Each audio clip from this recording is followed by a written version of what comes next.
It's time for your Talk Time Live exclusive. You are now about to witness the strength of geek knowledge. Folks, I am very happy to have our next guest back on the show. He is the man behind one of my favorite furry action RPG adventure games known as Cat Quest. His name is Desmond Wong of the development group known as the Gentle Bros, and he is here and for his third appearance, mind you, to talk about the highly anticipated Cat Quest 3 and more coming later this year. Please welcome back Desmond to Talk Time Live exclusive. Desmond, how are you doing? Good to finally see you. Yes, it's so nice to see you again. It's been so long. I think we were just talking about this a little bit just now, right? Since 2018. Yeah. I can't believe it's so did I. You know what the thing was? I was always plotting to, reach out to you when I felt like it was closer to the time when you guys were going to be coming with the game. Yes. But I was so anticipated because I think you were one of my most enjoyable interviews every time we talk because it's just so late. Everybody, come on. I'm trying to say this to everyone. I mean, yes and no. Yes and no, but I mean, I feel like you're a little bit more, laid back than most. And it's so refreshing at times. And just no slight on anybody I've ever had on the show. We just have this awesome conversation. I feel like I learned a lot from your journey and ventures and all this stuff. So I'm very happy to have you back on indeed. Thank you. Glad to be back. Yeah. So let's talk about it. Like last time we talked, it was about like 2018 to 2019 when Cat Quest 2 arrived on consoles. And let me tell you, I will say this because we haven't talked since that game has come out. I've so freaking enjoyed it. Honestly, no joke, I played it twice. I played through it twice. Oh, wow. That's so cool. Was it New Game Plus? Did you just do a fresh playthrough each time? I think I did New Game Plus, but it was just still enjoyable. But it was just, the game was just so much fun. The replay value of that game was so well done. And it's great. It was crazy because like the first game was awesome in itself. And then you guys were able to supersede that with the second one, I believe, adding more furry elements, if you will, to it. And the story was the storytelling was really well done. The action was, there was just such a great balance to that. Like before we get on to Cat Quest 3, I have to ask, were you and your team pleased with the final results of Cat Quest 2 as well as the fan response to it? Yeah, very much. Cat Quest 2 was kind of a lot of the things that we didn't manage to do for the first Cat Quest. So we managed to kind of like do a lot of the stuff in Cat Quest 2, right? So we were very happy that we accomplished a lot of the things that we couldn't manage in the first game. Right. But obviously with any game development, there's always some things that, you aren't always super completely 100% happy with, right? There's always things that you could do better, right? And that's why you make the next one, right? That's why you always, there's always that motivation, right? That strive to do better, right? Because it's never good enough, I think, for like a creative or an artist. You always feel like you could do better, right? But I think given the time, constraints we had, right? The budgets, the resources, I think we were very satisfying. We were very happy with the final product, and I think a lot of our fans are super, happy about it too, right? We have a Discord channel, and they're like all our fans are still talking about it to this day, and it's always nice to see the discussions they have, on the game and things like that. Yeah, so it's good. Yeah, it's great. Here's my question towards that. My follow-up question to that is that basically you guys are now working on a new game. So first off, can you tell us, what we can look forward to in Cat Quest 3 this time around? Because last time we talked, you said y'all were looking for bigger, better, and then we seen the trailer. And I forgot whether I saw the premiere of this trailer on PlayStation State of Play or Nintendo Direct. PlayStation State of Play. It was, which is huge, mind you. Insane. Like when we got the email, like saying, "Oh, you guys are going to be on State of Play," we were like, "What?" Right. it was amazing. Yeah, it was really it really caught me off guard when I watched it. And I do remember it was state of play because like normally you guys are a Nintendo Direct with stuff like that. yeah. Like for you guys to be on Sony's platform, I'm like, whoa, this is status. This is status level up upgrade right now. Yeah, it was really cool. I think we had a really fortuitous meeting with Sony during game GDC, I think. Yeah, and then one thing led to another. You know, there were a lot of fans of Cat Quest within PlayStation. And then we managed to make this happen. So it was really nice. And yeah, so I mean, you asked what Cat Quest 3 was about, and it's gonna be a pirate adventure, right? So so in the first Cat Quest it was about cats. Second one we introduced dogs, and the third one we're introducing rats, right? Like mice. So they're pirates, if you get the pun, right? So yeah, it's a pirate adventure. You'll be able to sail in a really cool ship, right? Get off of land anytime, you know. So it's really the blending between like naval combat on ship, exploring what we're calling the Peribians, right? So it's a lot of cool stuff. It's everything that fans loved about the original Cat Quest games. Right. The dimension now of like sailing your ship and things like that. Yeah, it's going to be really fun. And if I'm correct, did I see a little bit of a like 2D scrolling added to this as well? Yeah. So we're taking a lot of like risks, right? In a sense, like variety was something we really wanted to get right with Cat Quest 3, right? So there are certain dungeons where it plays out like a side scroller. Other dungeons that play out like you know those old isometric RPGs that you know. Yes. Yeah, right. So we really like to play with all the various camera angles to give a different feel for every area. And there's so much more that we haven't shown yet, right? So much more cool things that, you know, you will remember playing when you were younger and things like that. Yeah, it's going to be really fun. And that's the beauty of the Cat Quest sagas that I've seen so far. The significance of the artistry of which you, in terms of your level designs and your isometric designs and everything, it's kind of roguelike, but it's unlike any roguelike adventure I've ever seen. And in the way that you do it with the map layout, it is so beautifully done, and it just has a refreshing feeling to something that we're most likely common. It feels like it's a nuance, but it still feels like it's right at home. Yeah, absolutely. You know, the original inspiration for like the art style and the overworld in the Cat Quest games was really the old Final Fantasy games. You know, like from Final Fantasy 1 till FF8, 9, where you could explore an overworld. So we asked ourselves, like, why did the whole game could just take place on that overworld, right? Like you're literally traversing like the map in a sense, right? So you see all the locations on the ground itself, right? All the the text and like the location names, right? And we just wanted to give the whole game a really fantastical 2D storybook art feel, right? So that's why we have like all these 2D sprites, in layers on this really cool map. So that's pretty much how we went about doing it. Yeah. Now, interestingly, so last time we spoke, there wasn't a PS5, there wasn't an Xbox Series XS and S. There was a Nintendo Switch still, but now they even moved to OLED at this case. Right. How much did the new gen consoles allow you guys to do more? Were you trying to keep balance because of the limitations of the Nintendo Switch, or how did that planning go about? Right. So we're all about supporting as many platforms as we can, right? So that's why we're on mobile, we're on all the consoles, and we're also on PC, right? So we're huge fans of the Nintendo Switch, right? So that's still very much a console that we want to support, right? So I wouldn't say we are limited by older hardware. It's more like the way we go about designing our world just have to be in a very specific way, right? So in that sense, it's good because the newer consoles, the newer hardware allow us to just go a little bit more crazy with the texture sizes and stuff like that, because you're going to view it on a 4K, or some people might even play on an 8K screen, right? But on the Switch, it's still going to be on a 1080p screen on your TV, right?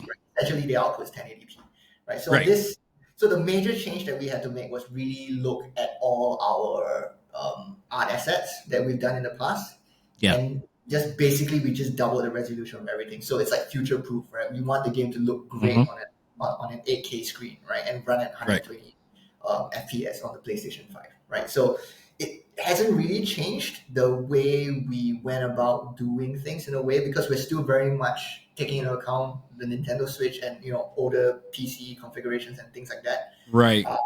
But the newer consoles really allow us to like pump the resolution and things for those particular consoles, and Yeah. it just basically means we're drawing things at a higher resolution. Right.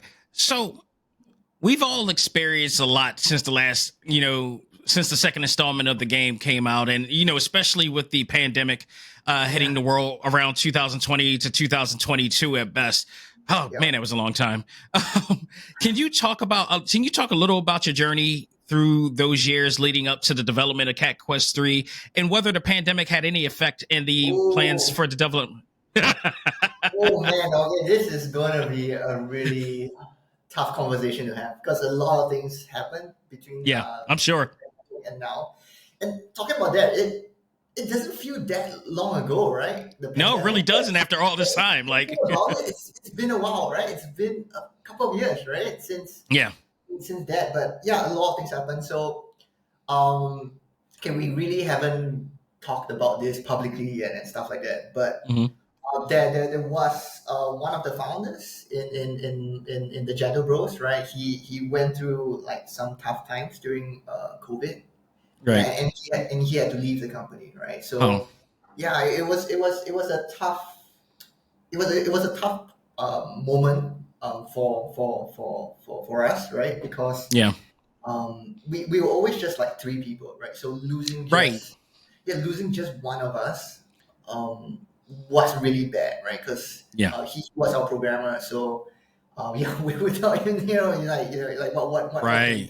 So it was a major moment. It took us like a whole year to kind of facilitate his departure, and really thankfully, like during that point of time, right, we met a lot of other people, a lot of different partners, and through that, we managed to grow the company. So right now we are at about 8 people now. Whoa! We got really fortunate, like meeting our current publisher, who helped us through this whole process, and yeah, I think we were like much better than before, because now from like being 3 people, if one of us falls sick, right? That's it, right? It's really tough, So now that we have more guys, right, it's tougher in some ways, but it's also easier in a lot of other ways, right? There's more people to cover the slack, take over like certain burdens that other people can't, right? So I think that it's in a much better place than I would say so. Pandemic. Yeah. Like, and people who are watching right now and seeing my expression and it just hearing the number 8 as opposed to 3 when we first met, and you got to understand, if any of you that are watching played Cat Quest and see how deep this game is, and then to find out that it's 3 people that programmed this, you're going to be utterly amazed at how this happened. So like the fact that they moved from 3 to 8, it's like, oh my God, it's like collecting the Infinity Gauntlet right now. What are you guys about to do with this game? Now that you got 8 people, you look what you did with 3. I mean, that's the scary part as well, right? Like we have more people now. We kind of feel like the expectation is higher. Like, does this mean to do 3 times the content that we did before? Right. So. Oh wow. But yeah, we hear so many stories of like how game development is full of crunch and things like that. So that's something that we really wanted to avoid, and like having more people on the team, we feel gives everyone like more room to breathe and grow as a creative as well, right? So that was our main goal, right? And we hope that because with more people in the team, there are more ideas as well, right? There's more people with their own personal traits and their own likes and dislikes, and all that went into Cat Quest 3, right? So I feel like compared to the older games, right? It's a lot more varied this time. There's a lot more things you get to experience because it's so many people's so many people's work that went into it, right? Not just the three of us that did Right. the previous game. So yeah, we hope people will enjoy that. I mean, I just hearing this is awesome. First of all, congratulations to that. Second, it's a testament of how great you guys did the first 2 times around. The fact that you're getting Sony to it, on Sony's radar, and you're getting acknowledged by them. The fact that you guys have been nominated and won some things, in the time, and then like the fact that you're able to manufacture things that branch out outside of the franchise. This, do you go back and just look at this and just to remind yourself of everything that you've been doing up until now? Just like, because I know you guys you could overwork yourself a lot of times, and you sometimes forget the journey and what led to this point. Do you ever go back and think? Actually, no. Now that you mention it, I'm like, all right, yeah, we have come a pretty long way, right? So Yeah, honestly, it's always been so like busy, right? In the sense like there's always something to do and there's always right. the next step to take, right? That you don't really have the time to kind of like, because Absolutely. You're always thinking of the future, right? You're always thinking of what's next, what Right. you need to do next, who you need to bring in next, what's the next Absolutely. things, right? You don't really take the time to think back on what has happened. But I feel that's important though. Like after you said it, that it does give you like a bit of perspective of where you came, how far you've come, and Right. And thinking forward how far more you can go, right? So I Right. think that's really cool. Yeah, and just mentioning it, we did start as 3 people, and Yeah. and I do remember like the very first time we wanted to get inside one of these gaming shows, right? I actually helped like another company man their booth just so I could get a ticket in. It's like that's how we started, man. We were like literally like rock bottom. So like that's really cool. And and I mean to be completely honest, like that period when one of my partners left, right? We did consider like, is this it? Like, can we keep going forward, right? Right. And of course, like closing the company, kind of was something on the table, but it was also something that we knew we didn't want to, take that path until we've exhausted every other option. Yeah. And thankfully we came out even stronger out of that, which is something also thinking back that I'm really proud of the team for as well. Yeah. I'm glad that you are, and also am happy that you said no, in a sense of, I expected you to say no when I asked you, did you look back? Because a lot of times when we always doing what I do, what we do, you don't. But from a therapeutic standpoint, I was always taught that every once in a while you got to stop, even for a second, just because you always think that you're not doing enough. Yeah. And just from a therapeutic standpoint, you got to stop, look back, and then you end up surprising yourself at what you've done, and it revitalizes you, and it reinvigorates you, and it's like, wow, yes, look what I've gotten to this point. And I always have to remind myself that too. So I always tend to ask people I interview, because everybody I interview are like some of the most hardest working people that I've come across. And it's like, I know that train is always going, but you got to slow that train down every once in a while. So I always like to ask that question every once in a while. It's true. Like I think burnout, right, is a really especially for that, especially for us, right, in our industry as creatives, right. So I think what you just said of taking a break, thinking back, like slowing down once in a while, I think it's really important. Simply just for burnout, right? Like I've seen so many of my friends. So many people in the industry, they have left because of this. So I think what you just said is really, really good. Yeah, it's really strong. Yeah. Absolutely. So in terms of like the game itself coming up, like what are you most looking forward to us fans? Because I'm including myself to this. What are you most looking forward to us experiencing in the game? Oh man, it's all the things I can't talk about because it's going to ruin the experience for you guys. So, seriously, there's so many. I tried. There's so many things you guys won't expect, right? And there's so many things that take you by surprise, like both in the story and as well as the places you can visit and find in the Philippines, right? So, so all I can say is there's going to be really cool things, and I really can't wait to like see what people say on social media and stuff when they And you know what's so awesome about that? Even though we didn't get the answer we wanted, Right. I trust your excitement. Right. Because Okay. we've already been through this journey twice and you didn't let us down. And it's like one of those situations where I feel like when I played your game, I feel like it was just equivalent to me. And this is just my personal, view. It was the equivalent of going to see a Marvel film during the Really? Infinity Saga. Oh, that's so cool. Thank you. Because, and I say this in a way that you go in and you, from start to finish, you have a great time through this experience and you come out like you've been through a roller coaster and you want to go back in again. And that's how I felt every time I watched the Infinity Saga of the Marvel Cinematic Universe. When I go to the movies, it was like, I want to go for more. And then you came out with Cat Quest 2 and it was more, it lived up. The sophomore year, you lived up. So when you're saying that you're going to top this and we're to be excited, I trust it. You've earned my trust in this. Thank you. And that's also like part of what makes us super nervous, right? Like every game we make, we need to make sure the next one kind of like tops the previous one.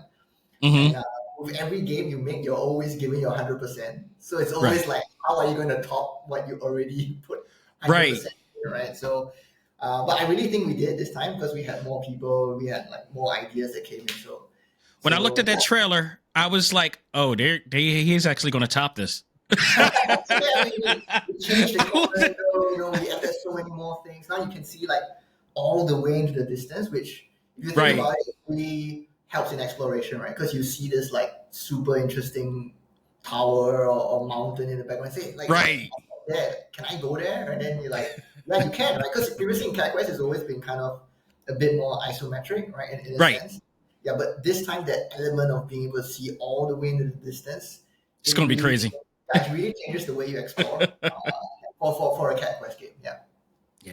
So answer this. What would you say is, because this is a journey. I love the story of the indie developer, especially the ones who've already had experience prior to before they went on their own. What would you say is the biggest lesson that you've learned since starting the Gentle Brothers and developing independently? Oh, I mean, if we're talking about really technical things, we had to learn a lot about like business, right? Like how to do your finances, your accounts, your taxes. Because but those are the really technical things. But if we're talking about like really generally, I think what we learned is a lot of people skills, right? Because making the game is one small. I wouldn't say it's a small. It's a big part of it, right? But there's this whole other part that surrounds game development, like meeting partners, meeting the platform holders like Sony, Nintendo, right? The business aspect. Yeah, talking to people like you, even within the team, like when you bring in new people, like the dynamic within the team. So it's all about people in the end, right? It's like bringing the right people, you get the right thing done, right? So in a sense, I think that's something I personally learned a lot on this journey. Like, I wasn't really great at it when I first started, and I'm still not the best, right? But it's getting better. You start to think more about this. Like as my role, as a founder within the company, I'm always thinking of how I can make things better for the people in my team. Like what do they need, to grow as like a programmer or artist within the team, right? Like are they getting the things they need, right, to do the best that they can? So I think it's things like that we really learn as we go on, right? On top of all the other technical stuff, like getting better as a game developer on a personal basis. Of course, that happens naturally, but the people thing is something big that you learn on this. I am glad that you mentioned the financial aspect and the bills and all the that aspect of it, because a lot of people, the misconceptions of just doing business, period. People think that it's all about the product, but there's a lot that goes on behind the scenes of the product to keep it afloat. Paying the bills, paying the taxes, signing the contracts. So like my wife has her own business as well. Believe it or not, she's a dog trainer, and she's been, it all segues in, but she had to understand it. Like, it's not just doing the dog training. We also got to pay taxes. We also got to do the paperwork. She just became an S corp. We had to do that aspect, all of that, getting her own payroll, stuff like that. Those things, just to keep her afloat, just to get her legitimate. She just got her license for Philadelphia, just to, as a legit business now. And it's like, people don't realize, they feel like, especially when you're looking online at the comments on social media, they have no idea, because they don't think about that aspect of it. Yeah. Even though as artists, all we want to do is design and draw and develop. We got to worry about these other parts, because we are at the same time, this is a business that we're trying to make as well. But one thing I'll say to that is, we did handle all of those things on our own in the beginning years. But one thing that we also learned is that if you're not the greatest at it, it's okay to hire somebody for you. Sorry, hire somebody. Yeah, exactly, right. So, it's just better, right? It takes the. That's exactly what we did. Yeah, and then you can concentrate more on the things that you actually want to do and are good at. But you still need to kind of like know how everything works, though. At least the base, exactly. At least the basics, exactly. Yeah. Well said. You can't just shut yourself off from everything and just do the creative stuff. I mean, which we all want to do, right? But you right. know how it all works, and yeah. I can't wait to let my wife hear this. Because it's not only her, but it's like because I'm a multimedia developer. Aside from doing this, I work with clients, helping build their brands and all this stuff. And a lot of them are, sometimes they work in the entertainment world, or sometimes they work, they're up and coming small business or entrepreneurs, if you will. And I tell them, like, eventually there's going to be a time where you can't do everything.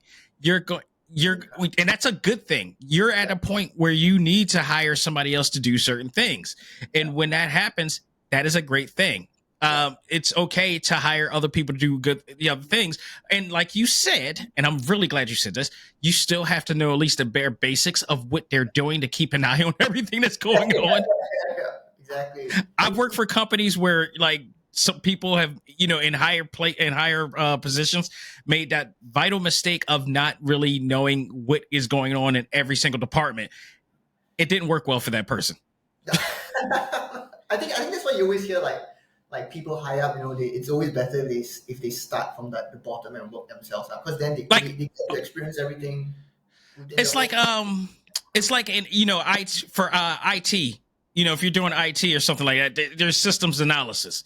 So, like, it's basically somebody who knows every aspect of the IT, situation, and you get hired because you know everything that's going on. So you're the captain of the ship, but you letting all the other departments do what they need to, and you step in when the time comes or when it needs to be, and you kind of just like delegate the situation.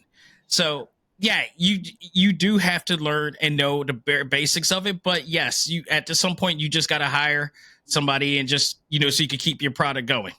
Yeah, and we're super glad that we did, right? Because at first we were like, oh, do we need this person? Because we can do it ourselves, right? It's only until you really do it that you realize, oh shit, it's like this is so much better. I can now finally concentrate on what I want. Exactly, and it's a peace of mind too. Yes, there's a peace of mind factor. Yeah. So with that said, you got 8 people now, which is absolutely awesome. With the success of the Cat Quest games, in addition to Slashy Hero as well, pretty awesome game too. Okay, you played it? All right, yeah. Oh yeah. Come on, fan. Has there been attempts to work with other publishers? Has anyone ever reached out to you guys, said like, we want you guys to work with a game? If you can even mention that. Oh, do you mean like work on something?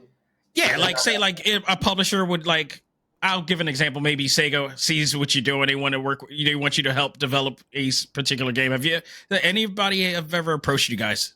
Absolutely. Yeah, there were a couple, and there was actually one that happened pretty recently that it was from I don't know if I can say this, but okay, I'm not going to say exactly who it is, obviously. Right? Yeah, just get vague. Yeah, but it's a really big company that everybody knows. In the end, we didn't want we couldn't, or at least I felt like we shouldn't. It's not the right time for us to do something like that. So Right. like a lot of. I mean, obviously, by doing that, by saying that, we lost that opportunity, right? Right. But yeah. So to your question, yes, it has happened. In fact, one really big one happened recently, like I was saying, and if that happened, like that really happened, I think we it could have been really really cool, but I think we would have killed ourselves doing it. Right. It's So always there's, good to be asked. yeah, there's always that balance, right? Like Yeah.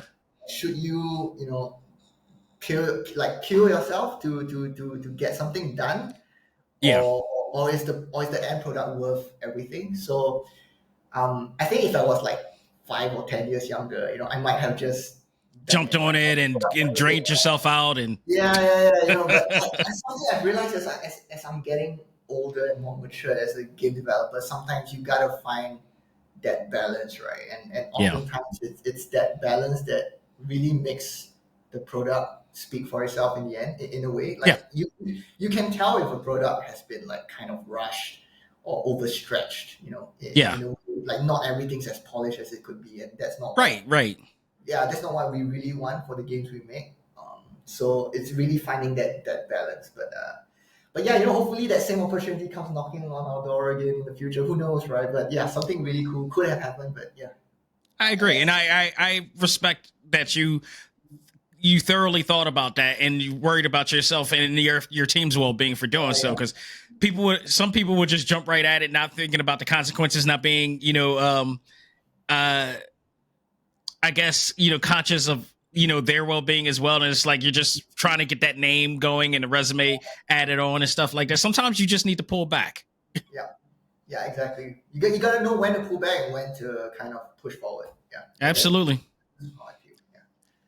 Absolutely, I agree. So I asked this question. We talked about resolution and stuff like that, but I asked this question to another game developer I interviewed recently, and I'm gonna ask you the same question because there's been a sort of a conversation of a new type of ideology in the gaming community, where some people, I don't understand this, where some people think that the perfect game experience consists of having high-end 4K, 8K resolution and 60 frames per second.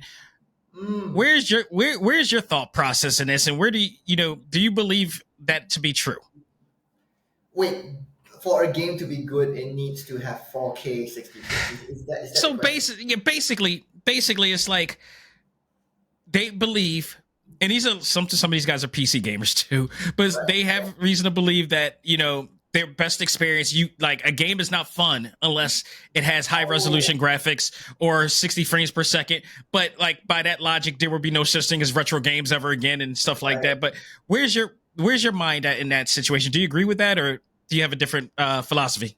I mean, I don't agree with it fully, right? But I do think that depending on the game, right? For example, frame rate is important, right? Right. So if you're playing you're playing a game like Devil May Cry, right, and stuff like that, that 60 frames is crucial to having a good experience with that sort of game, right? So, but with regards to 4K and stuff like that, again, that really depends on the product you're making and for the platform you're making it for, right? If you're targeting the Switch and stuff, you don't need that 4K, right? No.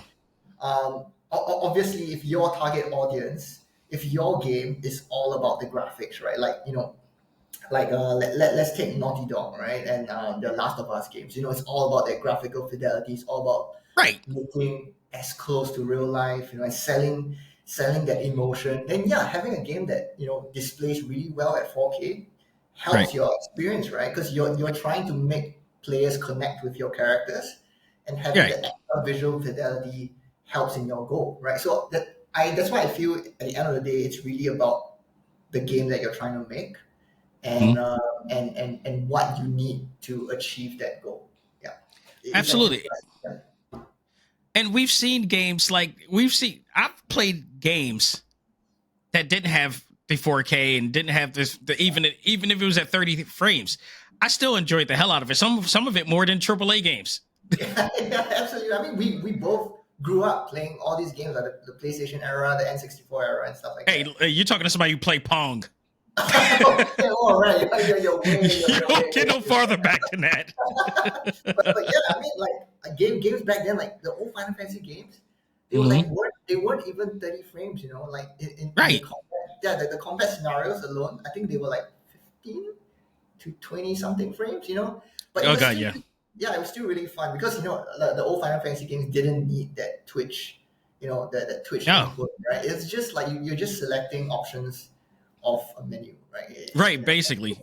Yeah, Listening to MIDI sounds and yeah, exactly, right. So yeah, it really just boils down to the game. But on that note, though, I do feel that a lot of consumers now, like players, especially on like the next gen consoles like PlayStation 5, right? I think there's a certain level of expectation now for what a yeah. game needs to have, though. So like from a development point of view, that's something that we do kind of like take into account, right? I mean, we've seen this a lot lately with a lot of like more higher profile releases, right? That don't necessarily meet that 60 frames per second Right, expectation that a right. lot of people seem to have, right? So I think that there's that element as well, like knowing what players want and expect nowadays. I think it's pretty important in the development side of things too. Yeah. Hmm. I mean, by that logic too, like Breath of the Wild or Tears of the Kingdom wouldn't even be making it to Game of the Year to that Exactly. Yeah. measure. Exactly. It's all about the game. Yeah. At the end of the day. Yeah. Absolutely. So, Desmond, thank you so much. I got a few more questions for you, but again, this has been awesome. I've been waiting for the opportunity to get a chance to talk with you and get you on video form, and you did not disappoint as always. So, thank you for being on the show. Thank you so much. Thanks for having me. Not a problem. Final few questions. Is this the last chapter of the Cat Quest saga? Ooh, no, no, no. Okay, so like yeah, we said this before. So like, I always tell this story, right? So like, cats have 9 lives, right? So Oh, we want to make 9 Cat Quest games, right? whoa. In a way, okay. So but not all of them are going to be mainline Cat Quest games, right? Yeah. Yeah, some of them are going to be like spin-offs or a chance for us to try a totally different genre with a totally different like character, right? Because the Cat Quest world or universe is so big that we Mhm. could make a game in like an entirely different game in a specific part of that world that is totally different from like the open world adventures that we've been making so far, right? So that's kind of our idea. So if I were to liken this to like the Marvel movies like we were talking about before, Right. like all these spin-off games could be like the solo movies, right? Like the Doctor Strange, Exactly. Spider-Man. Then like we'll have like Cat Quest 4 again where all these characters from like all these older games come together in like an Avengers level event, kind of game. So that's kind of like Hmm. the idea, for the I'm roadmap. brainstorming in my head right now of a lot of things that I can see through. So many things we could do, man. Yeah. So it's like I'm just saying. I'm just saying, Desmond. Like, I'm a fighting game fan, so it would be. I wouldn't mind seeing a fighter or a melee type of deal. I think Cat Quest can work with that. yeah, yeah. Who knows, man? It could be cool. Yeah, I'm on it. I'm on it immediately the minute I see it. but yeah, that's exactly the idea we have. Like we want as creators, we always want to try a lot of different things, right? Hmm. But there's always that business side of it too. So it's like, how do we Yeah, marry the two? Like, how do we make something that we want to make, but also reduce the risk? When the game goes on sale, and like how do we, make sure the company keeps running? Stuff like that. And yeah, this is absolutely. something that we came up with to hopefully be able to do that. Sounds good.